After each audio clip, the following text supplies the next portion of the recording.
जय हिंद 24 टीवी। खबर वाराणसी से है, जहां दिव्यांगों से परेशान होकर व्यापारी सड़क पर उतरकर प्रदर्शन करने को हुए मजबूर। एक और व्यापारियों का कहना है कि सड़क जाम करने से उनके व्यापार पर बुरा प्रभाव पड़ रहा है। वहीं दूसरी ओर दिव्यांगों का कहना है कि उनकी 9 से 12वीं तक कक्षाओं को पुनः शुरू किया जाए, अन्यथा वह इसी प्रकार विरोध प्रदर्शन करने के लिए बाध्य रहेंगे। विगत 20 दिनों से दिव्यांगों का दुर्गा कुंड मार्ग बंद कर धरना प्रदर्शन चल रहा है। दिव्यांगों की मांग है कि दुर्गा कुंड स्थित श्री हनुमान पोच्छार अंध विद्यालय को कक्षा 9 से 12 तक की कक्षाओं को पुनः शुरू कर छात्रों को प्रवेश दिया जाए। इन सभी विभिन्न मांगों को लेकर दिव्यांग धरने पर बैठे हुए हैं। वहीं दूसरी ओर प्राचीन मंदिर मां कुष्टमांडा के समीप मार्ग दोनों ओर बंद कर धरने पर दिव्यांग बैठे हुए हैं। इस धरने से सबसे बड़ी समस्या स्थानीय दुकानदारों सहित आम जन को हो रही है। दुकानदारों की दुकानदारी चौपट हो रही है। इसी सब से परेशान व्यापारी चौकी का घेराव कर धरना प्रदर्शन किए हैं, जिसमें व्यापारियों ने कहा कि धरने को समाप्त कर दिव्यांग वापस जाएं, वरना हम सब सड़क पर उतरकर रास्ता खुलवाने के लिए बाध्य होंगे, जिसका जिम्मेदार सिर्फ और सिर्फ प्रशासन होगा। वहीं दिव्यांगों का कहना है कि उनका भविष्य भी खतरे में है और उनको कोई मार्ग नहीं सूझ रहा, इसलिए कक्षा 9 से 12 तक की क्लास पुनः शुरू कराई जाए, अन्यथा वह इसी प्रकार अपना विरोध दर्ज कराते रहेंगे। दिव्यांगों का कहना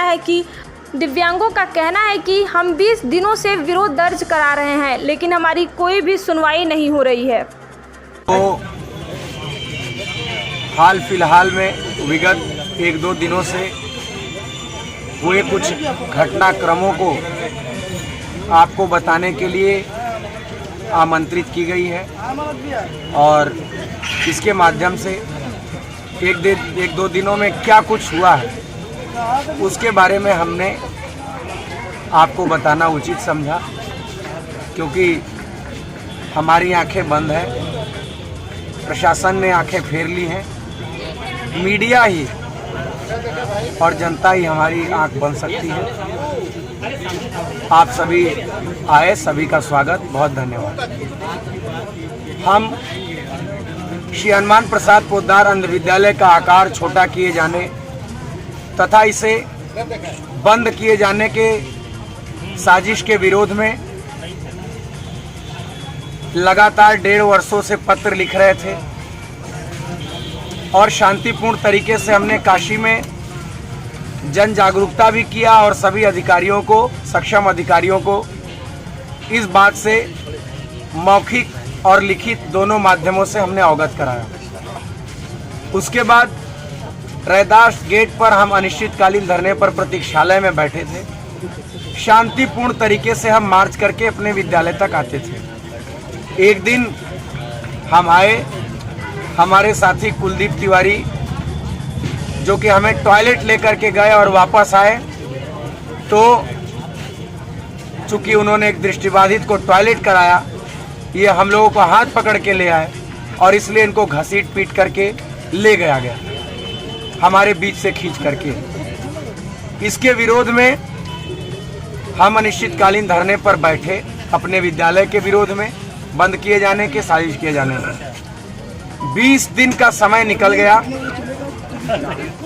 किसी भी तरह का कोई प्रशासन का व्यक्ति, एक दिन एडीएम सिटी के रात 12:30-1 बजे वो आए, उन्होंने कहा, उसको छोड़ करके हमारे धरना स्थल पर हमारी सुध लेने के लिए नहीं पहुंचा। तमाम सामाजिक संगठन, छात्र संगठन और राजनीतिक दलों के लोग हमारा समर्थन करने आए, बैठाया है। मैं स्थिति स्पष्ट कर देना चाहता हूं, हर आंदोलन को कुचलने का आपका एक ही तरीका है, उसे बदनाम करने की साजिश करना, लोकल लोगों से लड़ाने की साजिश करना और भ्रामक बातें फैलाना। चूंकि दृष्टिबाधित लोग हैं, आप इनके साथ कुछ भी इस तरह की गतिविधियां कर सकते हैं, लेकिन हमारी सर्वप्रथम सरकार से ही मांग रही है, शासन प्रशासन से ही मांग रही है। हम 20, 25, 30, 40, 50 लोग बैठते हैं, कोई हमारा सहयोग करने के लिए आता है, हम उसका स्वागत करेंगे, हम उन्हें रोकेंगे नहीं, क्योंकि हमें सहयोग की आवश्यकता है। प्रशासन हमारा हाथ नहीं थाम रहा है। जिन्हें हमने अपनी आवाज बना करके चुना था वो हमारी आवाज नहीं बन रहे हैं। सरकार हमारी नहीं सुन रही है और इसलिए जो भी सुनता है, जो भी सहयोग करता है, उसका सहयोग लेना हमारी मजबूरी भी है और हमारा फर्ज भी है अपने साथियों के न्याय के लिए। तो हम इसलिए ये सब काम कर रहे हैं और लोगों का स्वागत कर रहे हैं। काशी की जनता से और देश की जनता से अपील है, आपने अपने एक एक ईंट से इस विद्यालय को खड़ा कराया है, एक एक रुपए से इस विद्यालय को चलवाया है। आपके ट्रस्ट का पैसा ग्रांट के रूप में सरकार ने इनको दिया है। सिर्फ प्रबंधन करने के कारण ये इस जमीन पर ये भूमाफिया कब्जा नहीं कर सकते और हम दृष्टिबाधित अपना विद्यालय लेके रहेंगे, यहीं पढ़ेंगे, यहीं बढ़ेंगे, धड़कन की आखिरी सांस तक, मस्तिष्क की आखिरी सोच तक, गले की आखिरी आवाज तक और रक्त की आखिरी बूंद तक इस लड़ाई को लड़ेंगे। और एक और बात कि अगर किसी भी सूरत में दृष्टिबाधित छात्रों का हित प्रभावित होता है जो 8वीं तक पढ़ने के लिए आ रहे हैं, तो हम अगर उनको दृष्टिबाधित छात्रों को तकलीफ होती है, हम इसी समाज के लिए बैठे हैं और हम ये गेट भी खोलने की पूरी कोशिश करेंगे और हम प्रशासन से मांग करेंगे कि हमें सुरक्षा के साथ और जो भी बेसिक चीज़ें हैं उनके साथ हमें अन्यत्र भी स्थान दिया जाए। चूँकि प्रशासन का लवैया लचर है, ट्रस्ट ने हमारे साथ अन्याय किया है, सरकार उस पर मौन है, इसलिए हमें अविश्वास है। हम अपना धरना अनिश्चित काल तक जारी रखेंगे, लेकिन हम जनता का और शिक्षा के मामले में किसी भी तरह के पहल का सहयोग करने के लिए पूरी तरह तैयार हैं। यही हमें आपसे कहना था और उम्मीद है आप हमारी बात जनता तक पहुंचाएंगे। बहुत धन्यवाद। क्या नाम है आपका? देवेश नाम है। देवेश जी, क्या मामला है, क्यों बैठे हैं धरना पर? विषय ये है कि दुर्गा मंदिर अर्थात जो भी धर्म स्थल है, इसको बंधक बना के, हिंदू धर्म स्थल को बंधक बना के 21 दिनों से ये लोग बैठे हुए हैं। कौन बैठा है? अंध विद्यालय के अंधों के कंधों पे रख करके जो लेफ्टिस्ट हैं वगैरह जो भी ये लोग हैं, धरना एक्सपर्ट्स, ये पूरा का पूरा जाम किए हुए हैं। उनसे कभी बात नहीं की है? उनसे बात करने पर वो मारपीट का माता हो जाते हैं, फर्जी तरीके से उन लोगों का चलान। किसको मार रहे हैं, किसको मार रहे हैं? प्रशासनिक अधिकारियों को, तमाम यहाँ के जो है कि स्थानीय दुकानदारों से हाथापाई कर चुके हैं वो। इसके अलावा आप देखेंगे कि यहाँ की पब्लिक को जो है कि वो कई बार उनसे जो है लड़ाई झगड़ा कर चुके हैं।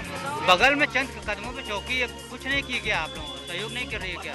वो हम लोग के बैठने का मुख्य उद्देश्य ये था कि ये धरना एक्सपर्ट्स अपने माध्यम से पूरे बनारस की जनता को ये बताने का कार्य कर रहे हैं कि स्थानीय जनता, मंदिर परिवार, स्थानीय दुकानदार, ये सब हमारे साथ हैं, जबकि ऐसी कोई बात नहीं है। स्थानीय दुकानदार इनसे पीड़ित हैं, स्थानीय जनता इनसे पीड़ित है, मंदिर परिवार इनसे पीड़ित है, दर्शनार्थी इनसे। क्या मांग करेंगे आप जी? मांग क्या करेंगे? हम ये चाहेंगे कि ये शांति से धरना खत्म कर दे। जनता आक्रोशित है, स्थानीय दुकानदार आक्रोशित हैं, मंदिर परिवार आक्रोशित है। जिस समाज का, जिस देश का धर्म और संस्कृति से जिसका आचरण नियंत्रित होता है, धर्म और संस्कृति से जिसका आचरण नियंत्रित होता है, उस धार्मिक स्थल को ये बंधक बना के बैठे हुए हैं। और दायित्व बनता है यहाँ के नगर के जिम्मेदार पदाधिकारियों का, दायित्व बनता है सरकार के नुमाइंदों का, दायित्व बनता है शासन और प्रशासन के नुमाइंदों का कि आके इनसे बात करके ये धरना केंद्र प्रकार ने खत्म कराएं। अन्यथा अगर हम लोगों का धरना अगर उग्र हुआ तो कल के आप ये कहोगे कि दिव्यांगों के खिलाफ ज्यादती हो रहा है।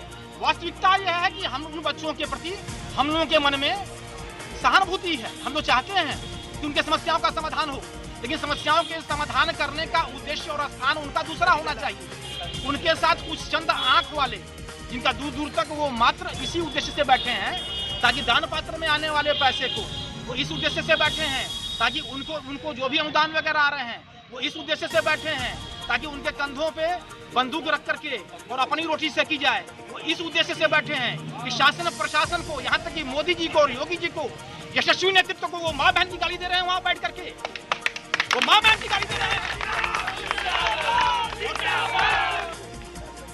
काशी की जनता मौन हो करके अपने नेतृत्वगण का, अपने संस्कार का, अपने धर्मस्थलों का मजाक उड़ते हुए नहीं देखना चाहेगी।